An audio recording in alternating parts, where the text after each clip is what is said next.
Hey everyone, we're going to be in Proverbs chapter 26 today, as well as the last verse of chapter 25, which goes along with all of this. But before we get into that, let's go ahead and quickly do a little summary first. So I'm just going to paste the outline, and this is from Derek Kidner, his commentary on Proverbs. It's not quite formatted perfectly, but it should be fine still.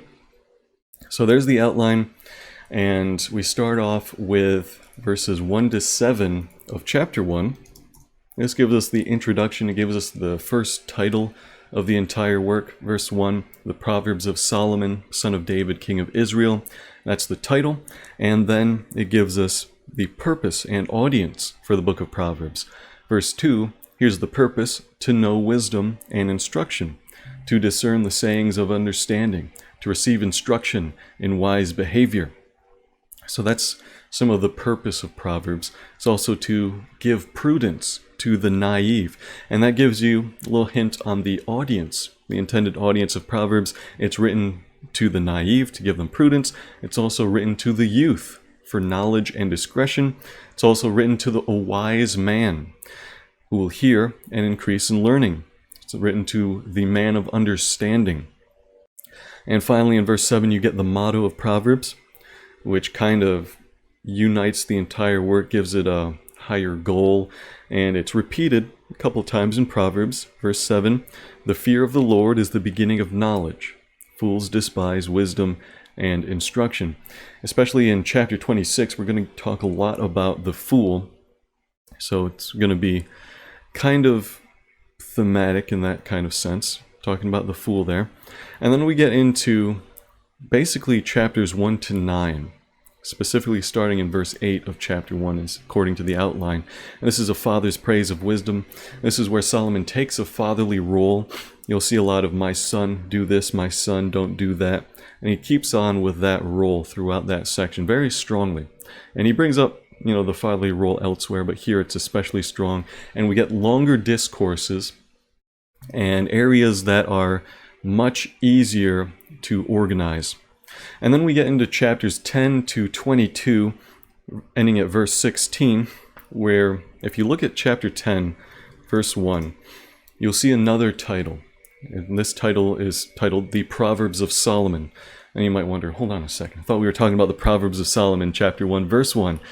Well, those were a different kind of proverb. Those were the longer discourses. Now we get into the shorter, pithy sayings. So a different kind of proverb. Still the Proverbs of Solomon, though. Just a lot shorter, harder to organize and categorize. And then we get into chapter 22, verse 17 to 24, 22. Words of wise men. Specifically, we're mostly looking at the instruction of Amenemope, which was an ancient Egyptian wisdom piece of writing, literature. And we looked at some of the comparisons and things like that earlier in our studies. What's important here is that Solomon is aware that his audience would be familiar with the instruction of Amenemope because it was wisdom literature, and he's writing to wise people, to people who want to increase in their learning, so they were probably familiar with other ancient literatures regarding wisdom in the surrounding area. So what he's doing is that he's putting his own spin and flair on the work called Instruction of Amenemope. He's putting his own flair on that. He's also correcting it in various areas. For instance, he'll use the Hebrew Yahweh for Lord here, for God, whereas in Egyptian culture at that time, you'd have a more pagan understanding of things, and you wouldn't have the Hebrew God as much, as very strongly at least, and the only God. And yet Solomon is over here, he's correcting that. So he's basically saying, okay, I know you're all familiar with this work, and yeah, it's got some good stuff in it, but there are some areas that could be improved, some areas that could be corrected as well. And so he goes through that. And if you look at 22 verse 17, you get another title. Incline your ear and hear the words of the wise, and apply your mind to my knowledge. So he gives you the words of the wise, specifically the instruction of Amenemope, and then apply your mind to my knowledge, my refinement of the words of the wise. After that, we get into chapter 25, and starting at verse 1, which is the section that we're currently in right now. So 25 verse 1 gives us yet another title. These also are Proverbs of Solomon, which the men of Hezekiah, king of Judah, transcribed. In other words, they copied it, they preserved it, and they put it in this collection. So if we take the men of Hezekiah as the last people who had a hand in Proverbs, and we have no reason to think differently, the material all dates very old, and so if these are the last people who had a hand in Proverbs, we can think of them as the editors of the collection of Proverbs. So these guys are the editors, and that gives us a date at around 700 BC for the book of Proverbs, which is a couple hundred years after King Solomon reigned, and 700 BC is about the time when King Hezekiah reigned. And we need that date because we see the men of Hezekiah transcribing these next Proverbs. And this section is from chapter 25 verse 1 all the way up to chapter 29 verse 27. And since we're going to be in Proverbs 26 today, this is the section that we're currently in. After that, we get into the words of Augur, chapter 30. So we have other authors other than Solomon, which is why we need some editors, probably the men of Hezekiah, who's putting all this whole collection together. Chapter 30 verse 1, the words of Augur, son of Jacob. And then Proverbs chapter 31 verse 1, the words of King Lemuel, the oracle which his mother taught him. Why do we include Proverbs into canon? Quite simply, Jesus affirmed the category of the writings. And in the Hebrew Bible, in the first century, there are three major divisions. You had the law, you had the writings, and you had the prophets. And the writings category had Proverbs as an integral part of that. And because Jesus affirmed that category, so we too affirm it. You can look at the first couple studies for more on how Jesus affirmed it, why we include Proverbs in our Bible.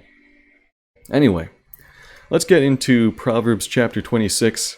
And if anyone wants to read, please volunteer in the Bible Study React channel. You can volunteer just by putting a little reaction there. And I will have a little list of people to read. So Dogman has volunteered first. This is going to be kind of a long section, but not too long. Let's see how long this... Yeah, up to verse 12. So can you read chapter 25, verse 28, up to chapter 26, verse 12? Sure. All right, so I'm going to read from NASB 1995. Oops. Okay. Like a city that is broken into and without walls is a man who has no control over his spirit. Like snow in summer and like rain in harvest, so honor is not fitting for a fool. Like a sparrow in its flitting, like a swallow in its flying, so a curse without cause does not alight. A whip is for the horse, a bridle is for the donkey, and a rod for the back of fools. Do not answer a fool according to his folly, or you will also be like him. Answer a fool according to as his folly deserves. Answer a fool as his folly deserves, that he not be wise in his own eyes. He cuts off his own feet and drinks violence, who sends a message by the hands of a fool. Like the legs which are useless to the lame, so is a proverb in the mouth of fools. Like one who binds a stone in a sling, so is he who gives honor to a fool. Like a thorn which falls into the hands of a drunkard, so is a proverb in the mouth of fools. Like an archer who wounds everyone, so is he who hires a fool or who hires those who pass by. Like a dog that returns to its vomit is a fool who repeats his folly. One more verse. Oops, okay. Dan, do you see a man wise in his own eyes? There is more hope for a fool than for him. Perfect. So that was Proverbs chapter 25, verse 28, up to 12, or 26:12, I mean. And we started off with that last verse of 25 because our last collection ended at verse 27. So we're taking a look at this now. And my first question, before we get into the specifics, what kind of collection is this? Don't answer that yet. Let's review the collections first, as some of you are still thinking, and if you are new to the collections, that's completely fine because we will review them. Just a heads up though, there will be a quiz on the collections at the end of the study, but it'll be open notes, so you'll have these definitions in front of you already, so that's fine. So number 1, there are several collections that may be found in the book of Proverbs. The first kind is a parallel collection. Proverbs grouped in an A-B pattern. This is where you start off with topic A. It could be a rich man or a king or whatever, topic A, and then you move to topic B, which is a different topic. Perhaps you're now talking about the wicked person. And then you go back to topic A. Then you maybe back to the king or the rich person, and then topic B again, the wicked person. And you just go into that pattern. You can also put in other letters as well. This is just the general pattern. There could also be a letter C, maybe a letter D, and things like that. And it doesn't have to perfectly fit the pattern. Number 2, you have chiastic collections, A-B-B-A pattern, where you start off with a pattern A, then B, and then you reverse that order, B-A.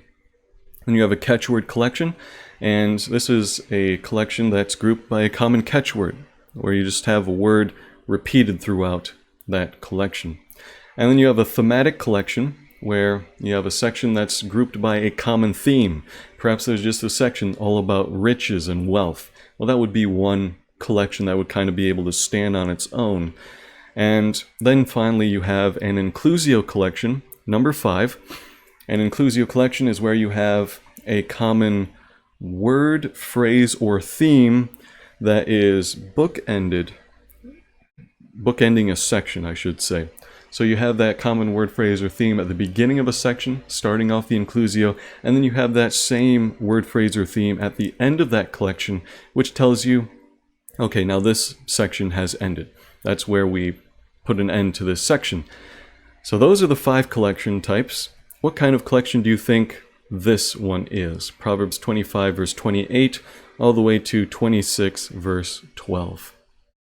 So Matt points out that 26 3 to 12 is a catchword themed collection. All right, what about the previous verses? Oh, and I'll just mention the catchword would be, and the topic / theme would be about the fool. Yeah. If you read through it. Yeah. Perfect. Yes. So if we do look at the previous verses though, so we know that 3 to 12 is about the fool, right? If you can just skim through that, you'll see fool this, fool that. You'll see folly here, folly there, all about the fool. What about the previous verses though? Are they in a separate collection, or are they in this collection? I mean, I guess they do fit technically. Like, verse 1 says, like snow in summer and rain at harvest, honor is inappropriate for a fool. That's 26 verse 1. That's still talking about that. And 28, which is what we started on, says a person who does not control his temper is like a city whose wall is broken down. So although it doesn't mention the word fool there, it is still talking about the same thing. Because in Proverbs, it's got that constant contrast between the righteous and the wicked, the foolish and the wise. So you could imply that a person who does not control his temper is foolish. So this, yeah, same with verse 2. It doesn't say the word fool in there, but it says, like a fitting sparrow or a fluttering swallow, an undeserved curse goes nowhere. So again, someone cursing for no reason is foolish as well. So it could still fit there, I think. Yeah, and a couple points to note is that you don't have to have the catchword in every single verse. So you don't see that word in verse 2, you don't see it in verse 28, but, if you have a strong catchword elsewhere, which we have in 3 to 12, and we also have fool mentioned in verse 1, so that includes verse 2, because it's just in between all of that. And verse 28, yeah, like you said, does seem to be about the fool, a man who has no control over his spirit. So he has a lack of self-control, and in 1 to 12, we also see that kind of same theme going around where a fool has a lack of self-control. So I would call verse 28 of chapter 25 all the way to 26:12 one collection. We could label it as a catchword collection, And it's also possible we could label it as a thematic collection, the theme of folly, basically. And the catchword, of course, would be fool, like Matt has already said. Okay, let us get into the next section then. Actually, let's get into some specific questions first. So, verses 4 to 5 of chapter 26. Don't answer a fool according to his folly, or you will also be like him. Answer a fool, as his folly deserves, that he not be wise in his own eyes. Is there a contradiction here? One verse says, don't answer a fool according to his folly. The very next verse says, answer a fool according to his folly. Is there a contradiction here? Well, I'm not sure if the language actually implies this, but the NASB 1995 says it, do not answer a fool according to his folly, or you will also be like him. Answer a fool as his folly deserves, that he not be wise in his own eyes. So for me, it doesn't seem like it's saying, be wet, don't be wet. It's saying, don't use the same means, the same procedures, everything it's talking about is, being quick to be angry, being lazy, all these ways of the foolish, of the wicked. Don't be like him. Don't respond to his quickly angered speech with quick anger. But instead, in contrast, answer a fool as his folly deserves. So this could be a gentle rebuke. In the New Testament, it talks about, rebuking others with gentleness. This could be a wise kind of way of responding, a way that, like Stephen, he was a deacon and he was able to argue the scriptures and in a way that people could not prove him wrong. It says that, because the Holy Spirit was with him, they could not prove him wrong in saying that Christ was the Messiah. So I think that's kind of another thing when we're righteous, when we're given the wisdom of God and we're given the ability to answer foolish people who want to argue. I think that's kind of more of what it's saying actually when I read it. And this is the first time I've seen it that way, which is actually really cool. But you go ahead, Mark. You tell me what you think. Well, it's harder to see it in the NASB. And if you do have a translation up, I don't think BibleBot does it. But if you do have the translation up, you'll see that deserves in the NASB is in italics, which means that it was supplied by the translators. I would actually say that the ESV rendering is closer to the original there, where we have that very strong parallel. Answer not a fool according to his folly, and then answer a fool according to his folly. So the screenshot I pasted was from the NASB, and I do have the ESV up there as well that I posted. So if you do look at the Hebrew, you will see that we are using extremely similar language, pretty much the same kind of thing. So the author is making a strong parallel there. He's basically saying the same thing, just that the first one is negated. Do not answer a fool according to his folly, but the second is not negated. So I think we do need another solution, but your solution is still possible if you go about it a different way.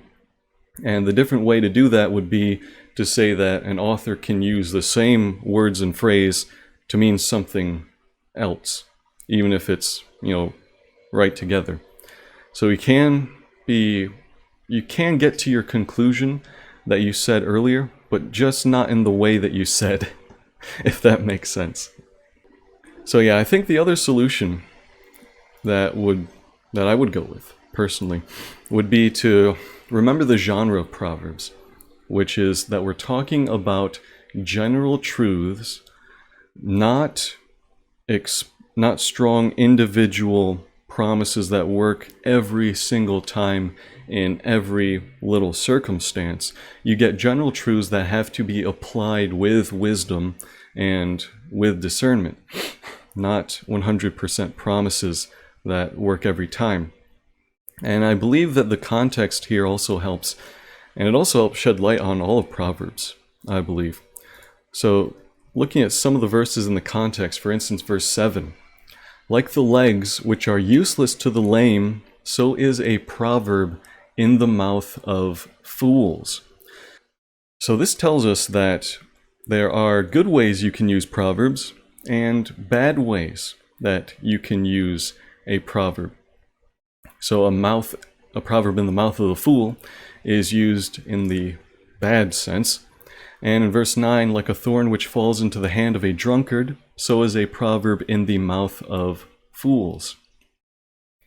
So he's misusing the proverb, and he's not using it with wisdom or with discernment or anything like that. So that's what I would say. And let me just bring out the commentary as well, because I think it has some handy words. So this is from Dwayne Garrett's commentary, and it's the one that we've been using for a while. So he says that these verses tell how one should speak to a fool. Verse 3 implies that all speech is ineffective. Fools are not amenable to wise counsel. Like brute animals, force is the only language they understand. That was verse 3. And then verse 4 and 5, which is what we were looking at, obviously belong together. They illustrate the principle that aphorisms are by nature generalizations that do not give the exhaustive truth on a given subject, and that each proverb must be read in the context of the whole corpus of wisdom. So the point there is generalizations. They don't work 100%. Such as, if you look at other proverbs, raise up a child in the way that he should go and he will not depart from it. Well, that's not a guaranteed promise. It is a general truth, though, but it's not a guaranteed promise that if you raise up a child in the way that he should go, that he all of a sudden loses his freedom of will and moral responsibility and follows the path that you have laid out for him. And he just becomes a robot or something like that. It's not a 100% promise. It's just a general truth that you get from observing the world, from godly wisdom, and things like that. In other words, proverbs have to be used wisely, with discernment, applying certain proverbs to certain situations, and other proverbs to other situations. So there is a context for verses 4 and 5 that the author is assuming that you will apply discernment to figure out. So perhaps there's a context where you should be answering a fool according to his folly. And perhaps there are other contexts where you should not be answering a fool according to his folly. So that's why it gives you both of them right there. And if you forget the genre, that especially general wisdom literature, proverbs are about generalizations, then you will only see a contradiction here.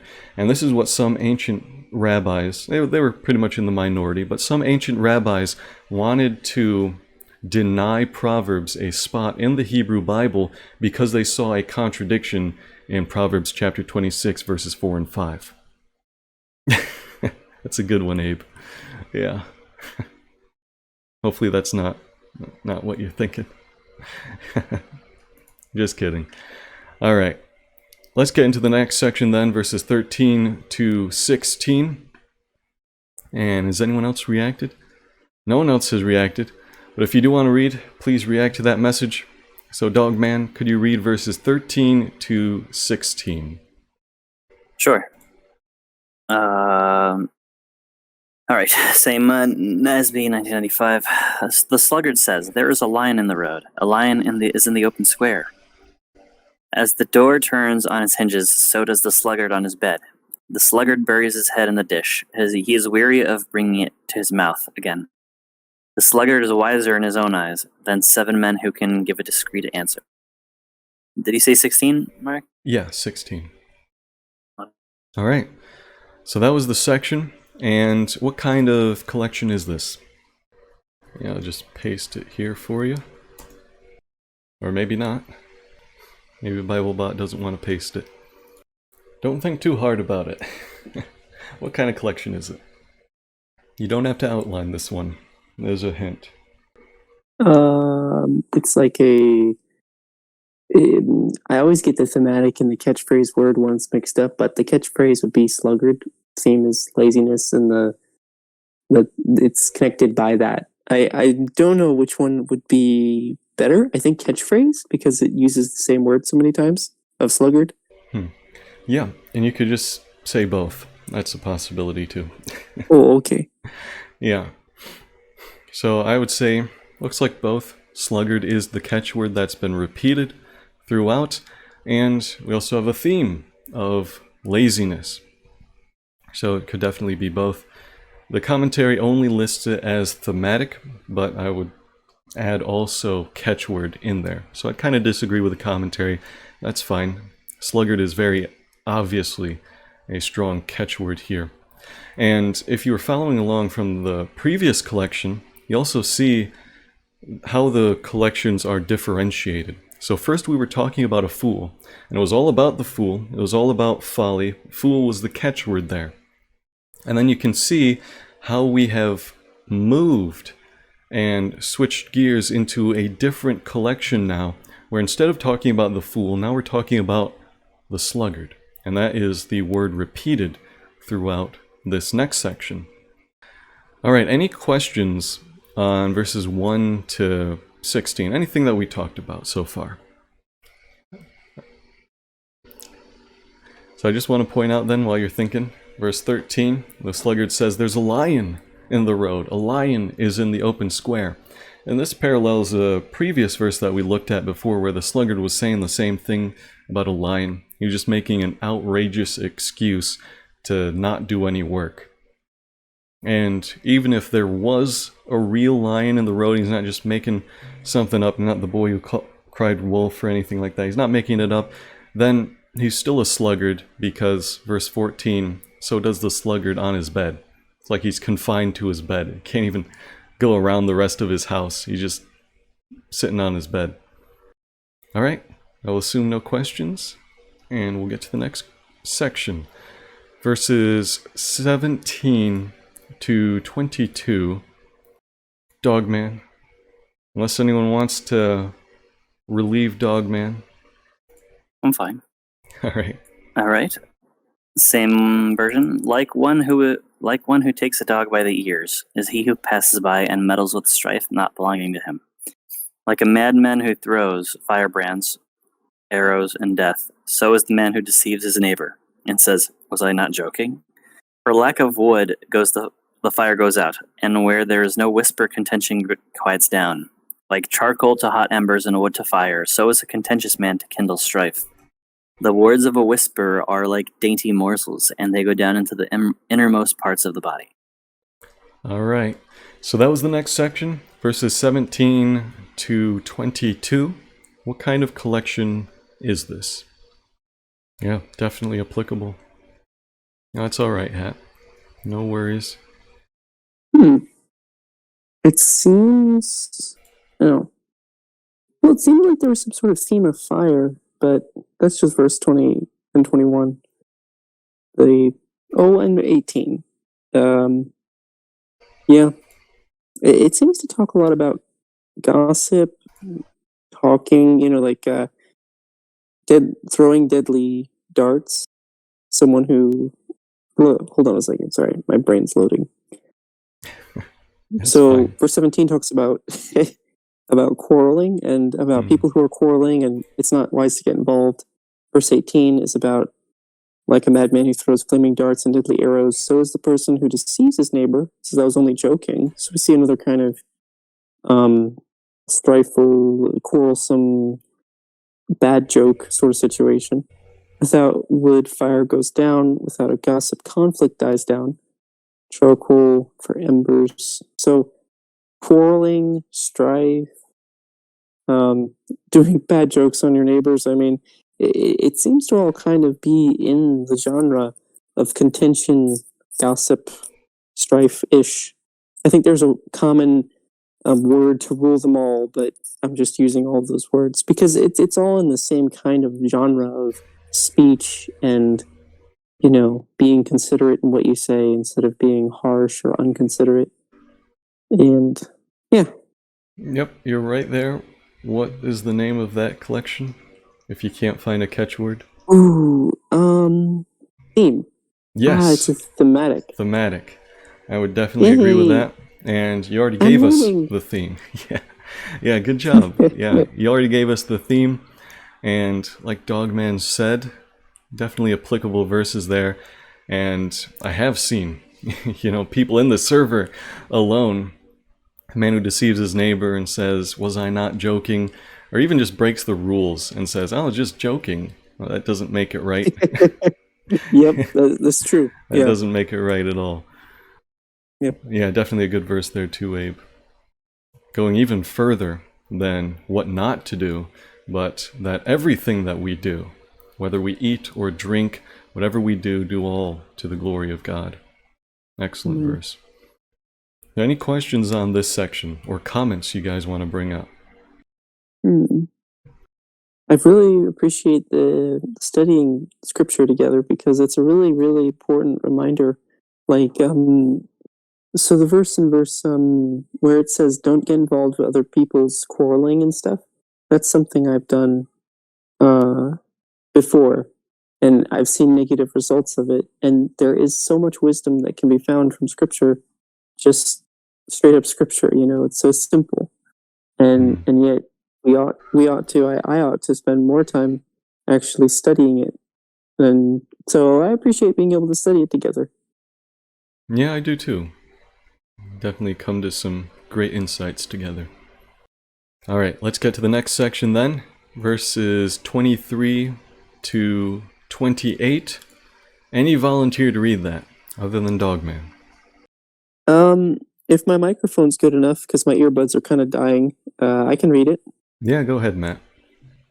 Okay, just post it in the chat and I'll read it from there. Let's see if I can, if it'll work. Oh, it's working. There we go. It's a miracle. Okay. Proverbs chapter 26, verses 23 to 28 in the English Standard Version. Like the glaze covering an earthen vessel are fervent lips with an evil heart. Whoever hates disguises himself. Oh, whoever hates disguises himself with his lips and harbors deceit in his heart. When he speaks graciously, believe him not, for there are 7 abominations in his heart. Though his hatred be covered with deception, his wickedness will be exposed in the assembly.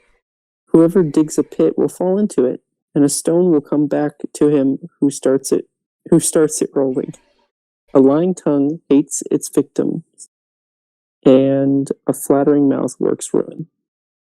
All right, so that was the last section that we're going to look at today. Before we get into the specifics, what kind of collection is this? Yeah, let's see. My reaction would be to say it's a thematic again, just because it has the theme of disguising hatred and all that. But I think it might be one of the other ones. I don't know. I'm going to have to try and read it and think. Yeah, take your time. Think about it. It almost is an ABAB, which is, let me see, what's that one called? Parallel. It's almost, not really. I was going to say it kind of is similar to that because it talks about lying lips and then it talks about something else. But I mean, I'm just going to have to say, to me, it just looks like a theme of someone who is deceptive and someone who harbors hatred in their heart. I don't really see much else in it. But Yeah. maybe that's just because my brain is No, you got it. Thematic. Okay. So we've gotten a lot of thematic ones here, and here's the outline. Yes. So 25, 28, 26, 12, catchword thematic, and our next collection was also catchword thematic, and then we have just thematic, and then our last one that we just looked at was also thematic. So we didn't get a big spread of the different types of collections, but they all are thematic here. They all have a common theme running through them. Yeah. And I think you got what that theme was, talking about some kind of wicked person, lying person, deceitful person, and what he does to deceive people, and how you should beware of them, such as verse 25, when he does speak graciously, don't believe him, for there are 7 abominations in his heart. What does that mean, though? 7 abominations in his heart. In the context, it seems like it's talking about, there's there's reasons that he has hatred towards someone or towards you or whatever. There's hatred, but he's hiding it. He's not, like if this was a Christian struggling, the New Testament says that if someone offends you, you're to go to them and you're to try and work things out. But in Proverbs, it's more of like strong stereotypes of the wicked and the righteous are contrasted. So in that sense, a wicked person who's got 7 abominations in his heart, that's a good question, honestly, Mark, because abominations are not just grievances. They're technically things that are abominations to God.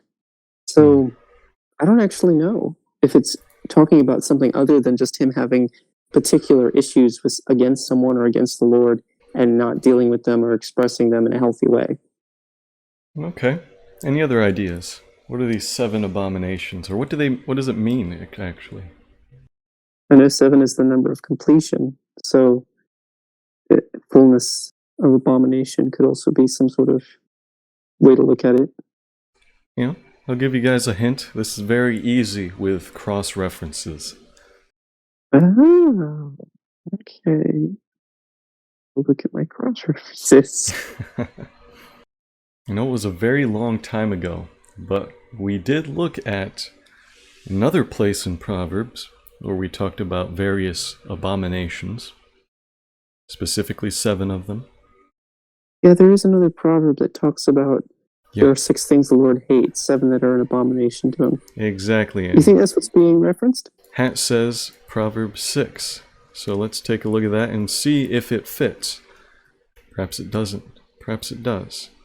Let's see. 6:16 to 19.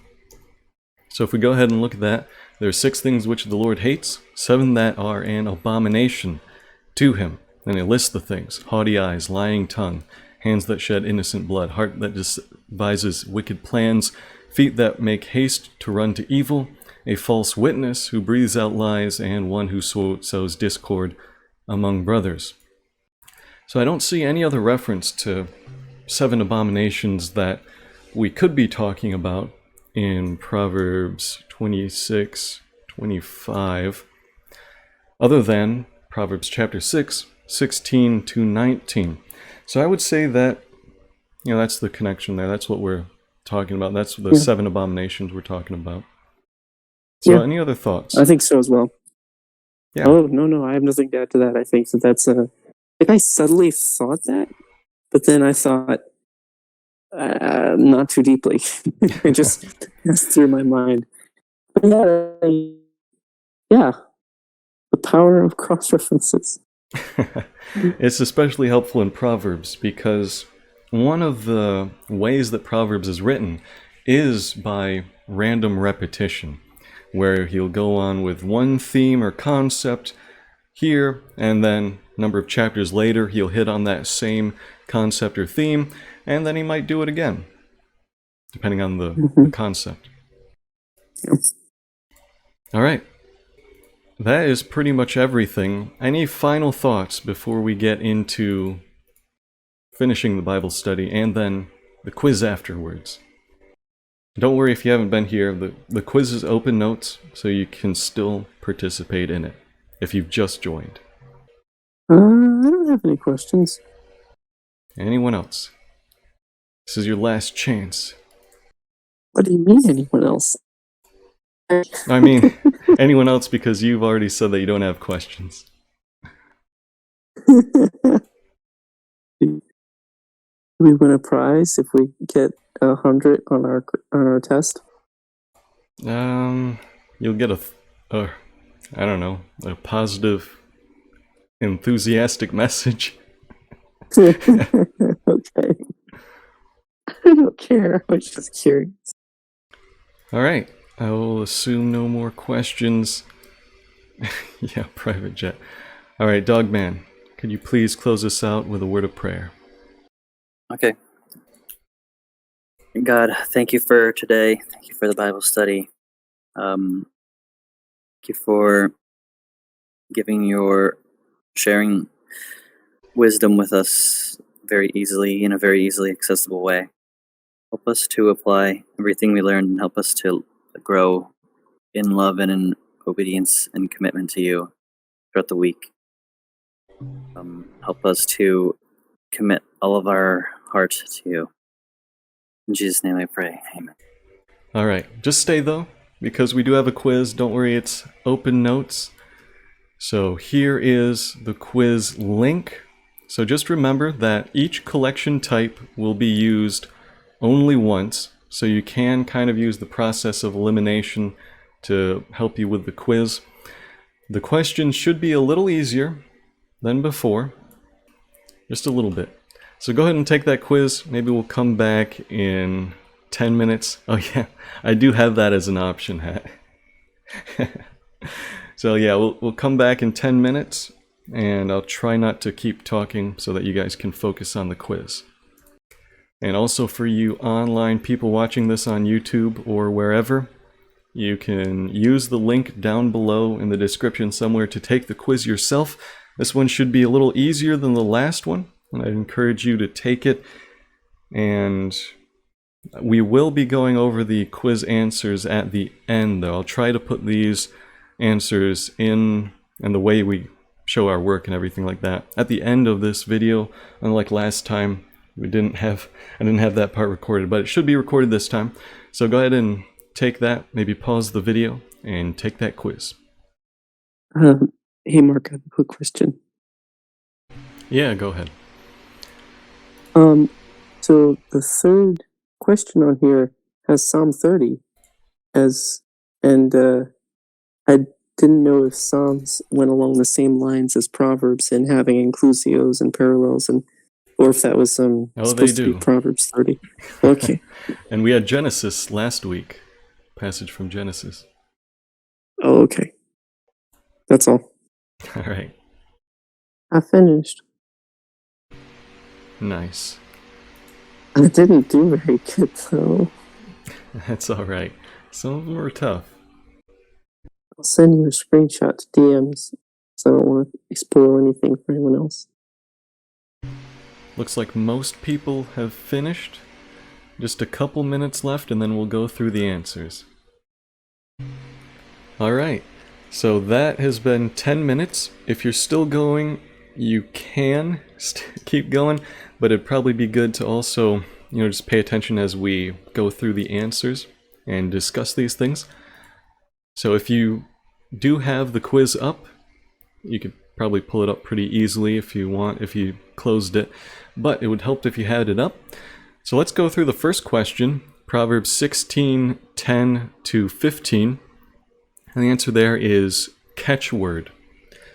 So what is the catchword then?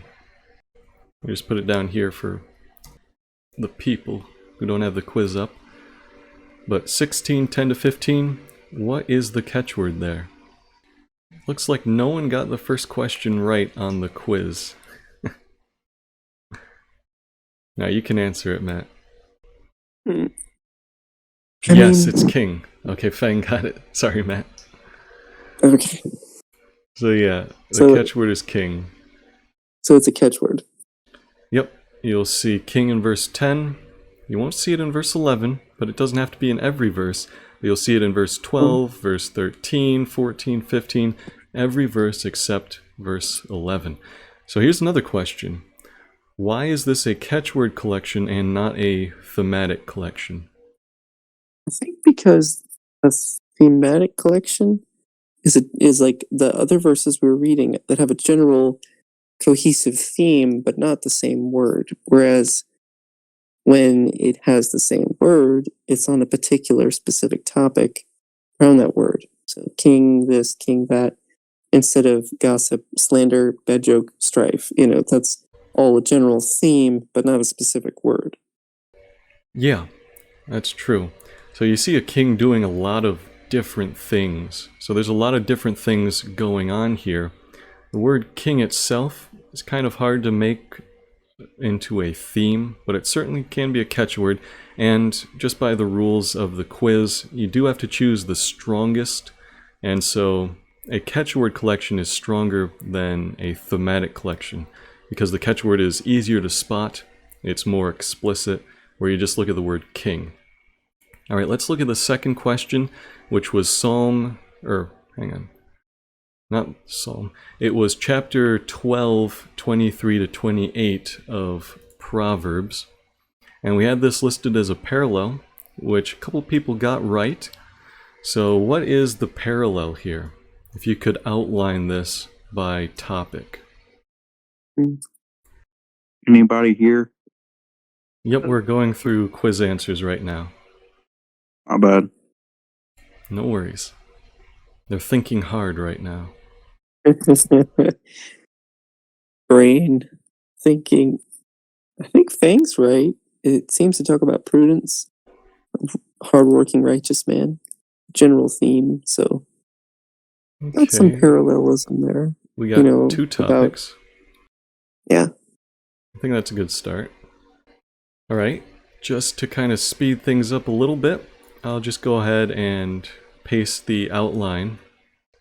So this is from Dwayne Garrett's commentary. So we have caution and incaution in verse 23. Verse 24, then we go to diligence and laziness. Verse 25, we go to anxiety and joy.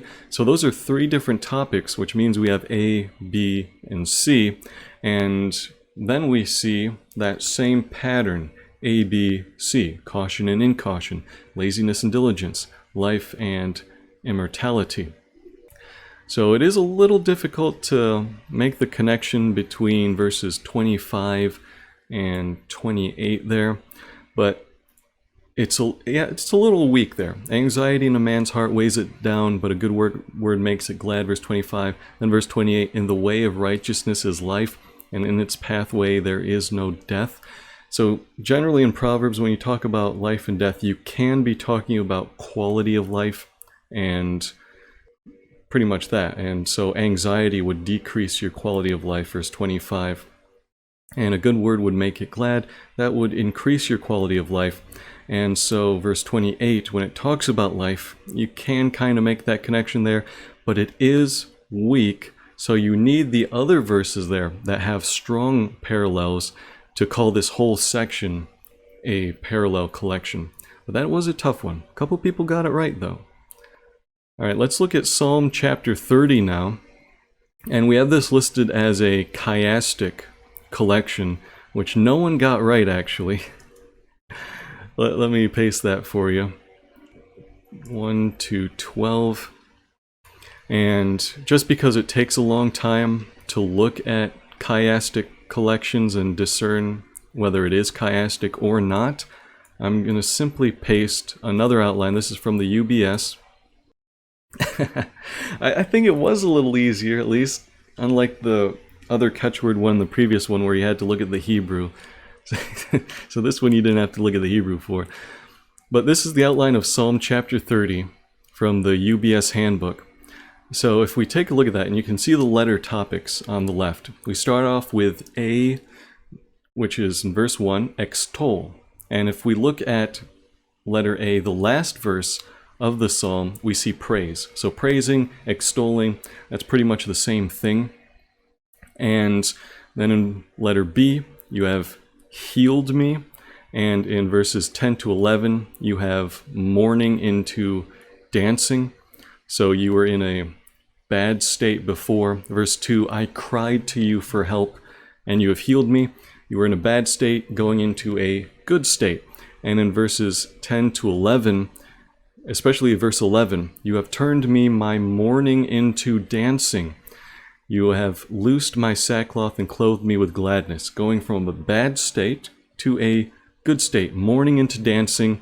And verse 2, cried to you for help, and you healed me. Cried, mourning. There's a connection there that you can see. And then we actually skip letter C in the first round, and you can do that in parallels. It doesn't have to be perfect, and usually in poetry it's not absolutely perfect where you see these patterns. They have free form, they can do what they want with their with their poetry. So you skip letter C, you go on to letter D, talking about praise. And then if you look at D prime at the end, you also see praise. So verse 4 is about praise, verse 9 is about praise as well. Verse 4, sing praises to the Lord.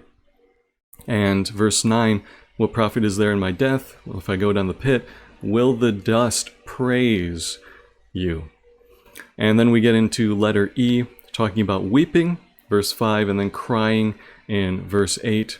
And then we get to verse 7, talking about something that has been established. And you can include verse 6 there. The outline doesn't do that, but I think you should include verse 6 as part of letter F. So letter F, verses 6 and 7. As for me, I said in my prosperity, I shall never be moved. By your favor, O Lord, you made my mountain stand strong. So the mountain won't be moved. It'll stand strong. And there's a connection there as well. And it's chiastic because you have the first pattern, A, B, D, E, F, and then you have that pattern reversed. F is the climax of the whole thing. It's the peak of the chiastic pyramid you could think of. And then E, D, C, B, A going in reverse order down the pyramid, so to speak. So that was a tough one. That was probably one that if you were just looking at it, it would probably take you quite a while just on your own, longer than we had the quiz for, just on your own to outline the whole thing and to think about it. So that was a tough one. So any questions so far? Are you guys seeing the patterns now at least? Oh yeah. Definitely. Especially in the Psalms, like the first verse is about extolling the Lord, and that's a form of praise. And then I get you. It's tough though. Yeah, but I'm glad you guys are seeing the patterns now. And the more patterns you see, the more of these we do. I think it'll be easier as time goes on. Overall though, everyone did score a little better overall than in the quiz that we did last week. So you guys are definitely improving. All right, let's look at the next one. Proverbs 12:7-10. We have this listed as none of the above because I don't see any connection there. And I specifically took a number of verses that are part of other collections. And one of these verses in here is just a random individual proverb. So it's just none of the above. It doesn't fit into any particular collection. And I put those in there because people are very good at finding patterns, even patterns that aren't actually there. They just, if you're looking for a pattern, you might find something that's not even there. So that's why I put it in there. There's just really no pattern to it. All right, Proverbs 14:26-27 now. A couple people got this one right. It is thematic. And you guys can see the theme there. Fear of the Lord. That's pretty much the theme. So a number of people got that right. Some people said catchword. And it's not strong enough to be a catchword. Usually you need more verses than just a couple to be sure that it is a catchword. And some people said parallel. You don't have enough there to make a pattern either. One person said none of the above. That is a possibility, but we can say that it's a thematic collection about the fear of the Lord. It's stronger when you look at the previous collections and the collections after it because they fall into good categories. So you can look at this as one collection instead of none of the above there. All right, I think we'll get into another one, Proverbs 21:9-19. This is the last one. Most people got this one right. It is an inclusio. And the way you figure that out is pretty easy. You just look at verse 9 and verse 19. So verse 9, it's better to live in a corner of the housetop than in a house shared with a quarrelsome wife. And then you look at verse 19, The last verse, it's better to live in a desert than with a quarrelsome and fretful woman. So you can see the same theme, even the same words as well in verses 9 and 19. So that's what makes it an inclusio. You got that bookend there. Yeah, we did study this one before. All right, any questions on anything that we covered in the quiz? Or any comments you want to make? I think I'll have to get used to trying to study this way when I'm reading Psalms also, because I never really thought about doing this with Psalms. I don't know why. I would say that Psalms can be even more difficult in general because it's way more poetic, and instead of just saying, okay, this is a parallelism, you have many different distinctions of parallelisms in Psalms. You have antithetical parallelism, you got synonymous parallelism, you got merismus, and all sorts of different things. But yeah, it would be good. I'm sure you could pick out some of these patterns in Psalms. Some of them are easy to spot. Some of them, but yeah. I'll stay in the kitty. I don't think I'm ready for the big person pool. It just takes practice, just takes looking at things, and a good commentary will definitely help you a lot. I've been using the UBS handbook for Psalms as far as finding these kinds of patterns goes. It does a pretty good job, and you'll notice that I did paste an outline from the UBS handbook on Psalms earlier when we were looking at Psalm 30, which has been very helpful.